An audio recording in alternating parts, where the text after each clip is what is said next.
First of all, I just wanted to say thank you for all the members of the media that are here, the journalists that gave their time to come and share in this story and report on this story. It's incredibly important to our organization and to the fire service across the country. So a deep felt thank you from me. September is National Suicide Prevention Awareness Month, and the Spokane Fire Department is humbled to be a part of hosting this dedication ceremony for the Spartan Axe. The risks that firefighters take on a daily basis really take their toll both physically and mentally, and when not addressed, those stressors compile. They stack on each other and they can impact their performance at work, they can impact their relationships, and eventually their physical health. We know from the National Fire Protection Association that firefighters are 2 times more likely to die from suicide than they are to die from a line of duty injury or illness. Nationally, peer support programs have proven to be an effective method for providing support for our firefighters. And since the 1990s, the Spokane Fire Department has employed a peer support program that's built on itself from that early time. The team members are educated on critical behavioral health issues that impact the fire service, as well as enhanced training on how to actively listen, assess our members, and intervene with crisis intervention skills. Earlier this year, we were approached by local advocates who wanted to share a program and a message with firefighters. In collaboration with our friend Boone Culter, Ben Hayhurst, they have spent the last few months designating the Spartan Axe, which was forged from steel from the Twin Towers. It debuts today before heading to New York City to its permanent home at the FDNY Fire Training Center. At this point, I'd like to introduce Madam Mayor Nadine Woodward, who will share a few words with everyone regarding the Spartan Axe and its ceremony here in Spokane. Thank you, Chief. The Spartan Axe is a beautiful tribute to our courageous firefighters who stand ready to protect our communities each and every day. And this year has brought a lot of challenges to the Spokane Fire Department, both through the COVID-19 pandemic, as well as the horrific wildfires that wreaked havoc on our surrounding communities.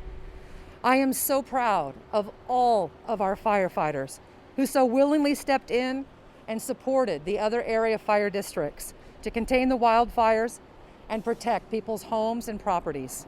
I am also grateful for the incredible fire department peer support team.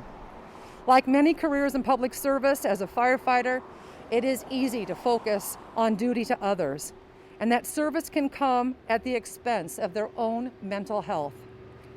Our peer support team is making sure that our firefighters are indeed taking care of themselves while taking care of others, which is also so very important.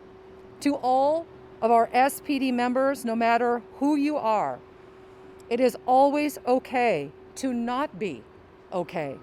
Seeking help is a sign of strength, not a sign of weakness.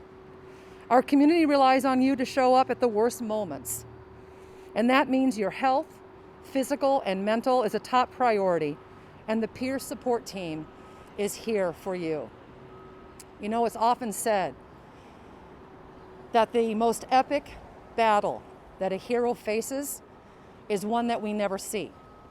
And it's the battle that lies within him or herself. So thank you, Spokane Fire, for everything that you do. Thank you, Chief. Yeah, thank you very much, Mayor. So at this point, I'd like to introduce Boone Culter. If you could come up and say a few words. Okay, come on up. Would you like me to introduce you? Oh, I'd love to. Boone is a U.S. Army veteran. He's an author, a columnist, a suicide prevention speaker, and warfighter rights leader. He holds a distinguished honor of being the first nationally recognized radio talk show personality who is also a combat veteran from the current war. So Boone, if you want to come up and say a few words.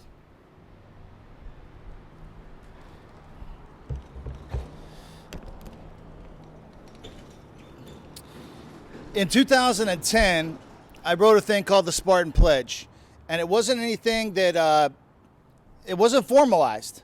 It was very, very simple, and it was simple because I had a buddy of mine who had just returned from a funeral, and he and I served in Iraq together. And I said, "Hey, what's going on, brother?" And he said, "My buddy just took his own life."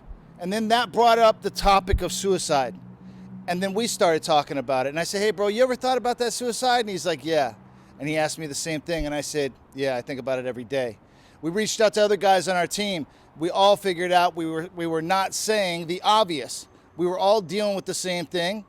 Each and every one of us just thought we were alone, but we were alone dealing with the same stuff. So rather than be alone, we decided to reach out to each other. We made a pact with each other. And the pact was very, very simple. I said to my buddy Nacho, "Hey, man, do me a favor. If it ever gets to that point, I can't stop you. You're a grown man. You're going to do what you're going to do. But before you do it, you call me. Because I don't want to be left on this earth spinning around wondering what happened and blaming myself for the rest of my life. I don't think that's cool." And he agreed to do that. And I agreed to do the same for him. See, the Spartan Pledge is not for yourself. It's for the other guy.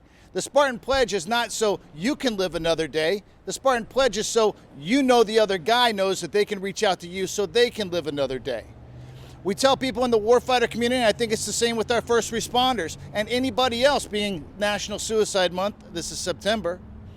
The bottom line is, if you're walking around the face of the earth and you say to yourself, the world will be better without me, you probably need to talk to somebody. If you're walking around or driving your car and thinking to yourself, it'd be real easy to put this car into a pylon, you probably need to talk to somebody. If you've got a plan to sometimes maybe get a little bit too drunk and start playing with firearms and put them to your head, you probably need to talk to somebody. But not everybody wants to reach out to a doctor. Not everybody wants to reach out to some sort of legitimate professional. Not everybody needs that every time. But what we do need every time is we need fellowship. We need community. We need people to come together that are like us. In this community between first responders and between military, especially in today's world, we are overlapping. We are overlapping more and more. Therefore, we are coming together more and more. A few years ago, Steve Danyluck created something called the Spartan Sword. The Spartan Sword now travels the country, and warfighters get together at Spartan Pledge ceremonies to take the pledge together. We've done it with hundreds and hundreds at a time. It's become very popular. But we can't stop. We can't not look back. We can't not look to our left and our right and see our family members that are serving as first responders today. We have to reach back for them just like they reached back for us. I was a patient at Walter Reed Army Medical Center for 2 years after my tour in Iraq. And the most pleasant, the most relief, the most sense of community I felt is when firefighters and first responders would come and visit the patients at Walter Reed, me being one of them. How they would sponsor parties, bring us t-shirts. I was proud to walk around in my FDNY t-shirt when I was at Walter Reed. These are good people. These are hard times. And in hard times, good people need each other. Ben Hayhurst is the guy that created this one. He made this axe out of the World Trade Center steel. From pain comes respite. If you look at this axe, you'll have the pledge right here, the Spartan, or how are we going to say it? The first responder Spartan Pledge is etched on the axe. And if you look very, very closely, you'll see there are 417 lines, 417 pieces of metal took to build this and make this axe. There are also 417 lost souls on that day on 9/11 in our first responder community. Each one of these folds, each one of these lines represents someone who gave the ultimate sacrifice for this country, for their community, for their city, for their fellow human being. I want to thank everybody who's come out here today, Madam Mayor, Chief, Steve Danyluck, all these good warfighters back here. and all these good first responders back here. And I have a quick story to tell you I think is very, very important. We've already done one ceremony with this sword, and the first person to take this pledge is the son of a warfighter that served in Vietnam that took his own life and became a firefighter. It's very, very impactful. Again, we overlap. And when we overlap, we have to come together. Chief? We want to make a quick presentation here. Come on over here, Chief. Being that we've done this here today, we want to commemorate this with a piece of steel from the World Trade Center and this plaque, which says, "The Spokane Fire Department's vision is to cultivate a culture of legacy of pride through teamwork, inclusion, respect, and professionalism, rooted in our community and service. Every member of the organization is bound together by our mission and our passionate commitment in saving lives. This today being the dedication ceremony of the Spartan Axe, September 29th, 2020, with steel recovered from the World Trade Center." Thank you, Chief. This is yours. Do that. I'll trade you here. All right. Thank you very much. I'm Boone Culter.